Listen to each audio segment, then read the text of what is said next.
Everyone, তোমরা যারা আমার কাছ থেকে প্রিভিয়াস কোশ্চেনের সলিউশন চেয়েছিলে তাদের জন্য আজকের এই ভিডিওটা। আজকে অনার্স ফার্স্ট ইয়ারের প্রিভিয়াস কোশ্চেন যেগুলো আছে 2009 বা 10 সাল থেকে শুরু করে 2020-21 আজকে সেগুলোর সলিউশন করব। তো প্রথমে শুরু করছি ইন্ট্রোডাকশন টু পোয়েট্রি দিয়ে। তো প্রথমে শুধু পার্ট এর কোশ্চেন প্লাস অ্যান্সারগুলো দেখাবো, পরে বাকিগুলোর।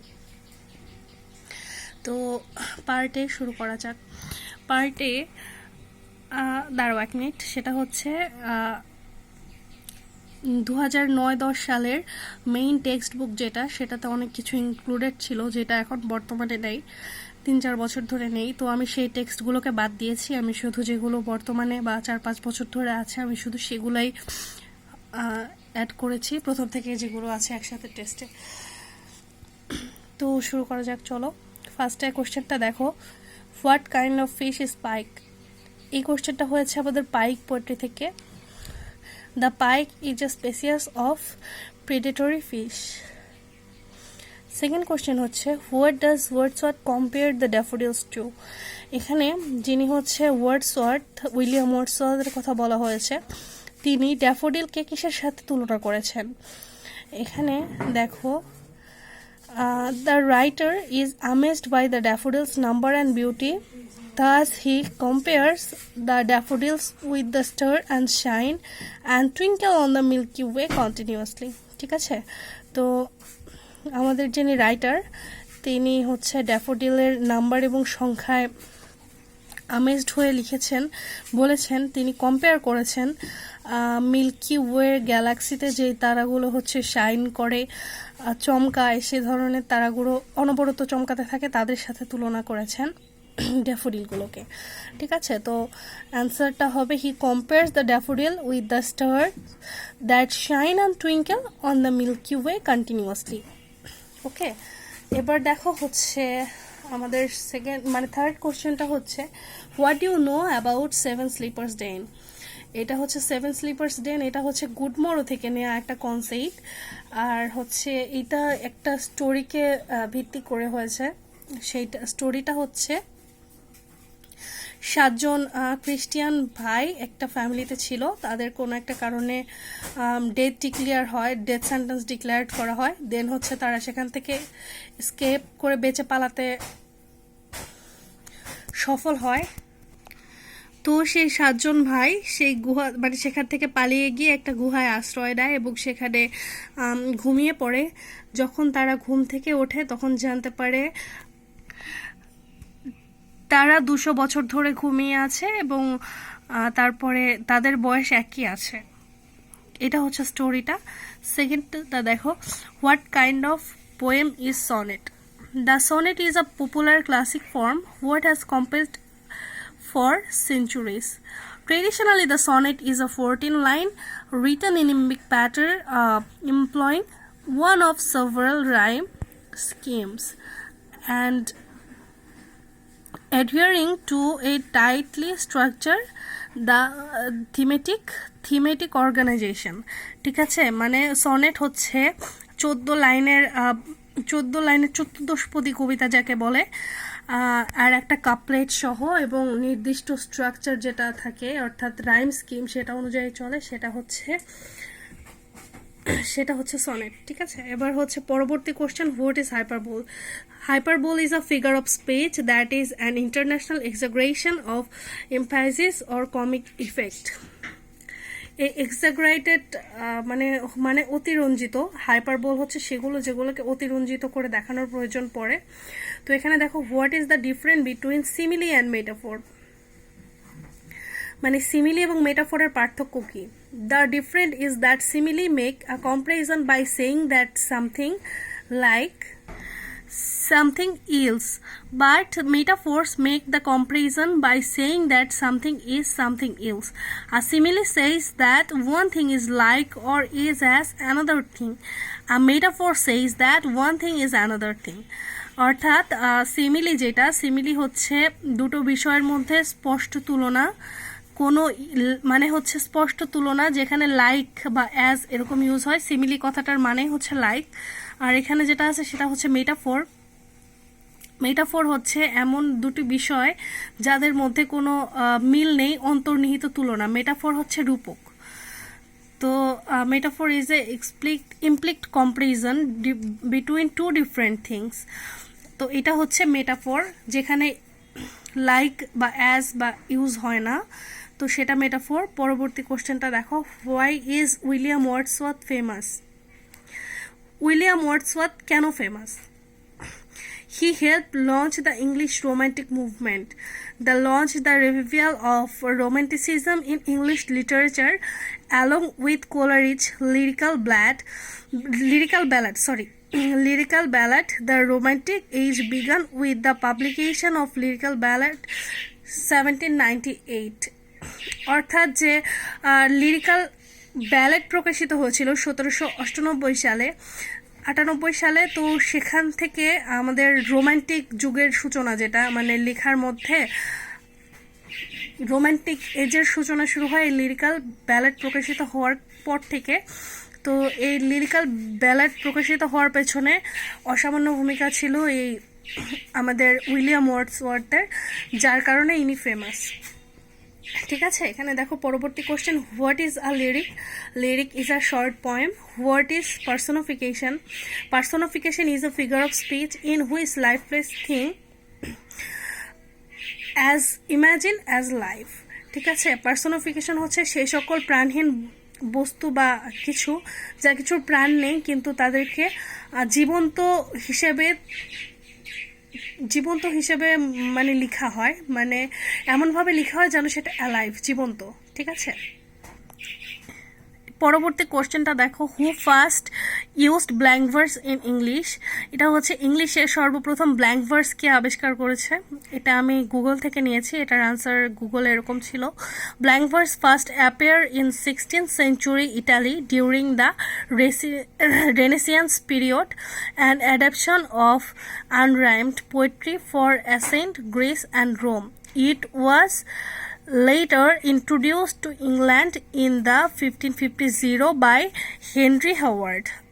ঠিক আছে, এখানে সেকেন্ড কোশ্চেনটা দেখো, why is Dylan Thomas called a womb tomb poet? এখানে ডায়লান থমাসকে কেন ওমটম পোয়েট বলা হয়? এটা হচ্ছে ওমটম বলতে এখানে জন্ম মৃত্যু বোঝানো হয়েছে, আর এখানে পুরোটা দেখো তাইলে বুঝতে পারবা। Much earlier stories focus on the of their birth or death, because of this Thomas early period has been called the womb tomb poet. এখানে থমাসের যে আর্লি পিরিয়ড ছিল সেটার জন্য মানে তাকে ওমটম পোয়েট হিসেবে কম্পেয়ার করানো হয়েছে। এটা দেখো পরবর্তী question, what is scanation? Scanation marks the metrical pattern of a poem by breaking each line of verse up into feet and highlighting the accent and unaccent syllables. এখানে এসেন্ট বা আনএসেন্ট সিলেবল যেটা, সেটাকে হচ্ছে ভাঙা করার কাজে লাগে, সেটা হচ্ছে আমাদের এখানে স্ক্যানেশন। এবার এটা বুঝতে গেলে তোমাকে আগে বুঝতে হবে যে হোয়াট ইজ এসেন্ট। ঠিক আছে, আমরা পরে দেখছি। একটা কোশ্চেন আছে, what is accent? An accent is a stress or emphasis is one particular part of something, usually a word. ঠিক আছে, প্রিভিয়াস কোশ্চেন এটা হচ্ছে 2010-11। এখানে দেখো, what is eye of heaven in sonnet 18? Metaphor, eye of heaven হচ্ছে metaphor, it's means sun. পরেরটা দেখো, what is paradox? A paradox is a figure of speech in which a statement appears a contradict itself. Okay, পরেরটা দেখো, what is pastoral poem? A pastoral poem explores the fantasy of withdrawing from modern life to life in idyllic rural setting. এখানে দেখো, who is the Portuguese for Robert Browning?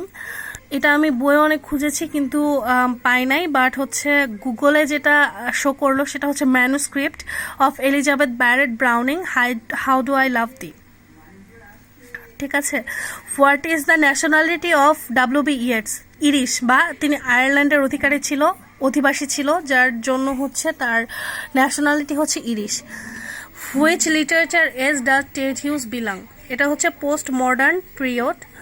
এরপরে দেখো what are the music of to autumn, according to the speaker the songs of autumn include the sounds of chants that resemble a mournful cheer, the songs river solos. এখানে দেখো where do the pike lives, এই প্রশ্নটা হচ্ছে আমাদের pike poetry থেকে নেওয়া হয়েছে। তো আমি এটার অ্যান্সার বইয়ে খুঁজেছি যে পাইক কোথায় বাস করে, তো আমার কাছে এতটাও সময় ছিল না, আমি খুঁজে পাই নাই, যার কারণে আমি গুগলে সার্চ করি। দেন ওখানে শো করে northern pike are the native to North American and Eurasia. In Europe, they are found throughout northern and western Europe and south throughout Spain and east হচ্ছে সাইবেরিয়া। তো নেক্সট কোয়েশ্চেন যেটা, সেটা হচ্ছে what is monologue. Monologue is a monologue in which an imagined speaker address silent listener, usually not the reader. এখানে হচ্ছে monologue হচ্ছে একটি কবিতায় যখন একজন ইমাজিন স্পিকার অ্যাড্রেস আ সাইলেন্ট লিসেনার, কোনো একজন স্পিকার যিনি ইমাজিন, তিনি কোনো সাইলেন্ট লিসেনারকে অ্যাড্রেস করছে, তখন হচ্ছে সেটা হচ্ছে মনোলগ। পরেরটা দেখো how long were the three pikes kept in the glass jar, এটা পাইক পোয়েম থেকে নেয়া। jangled in the weight 3 inches 4 and 4.5. What is allusion?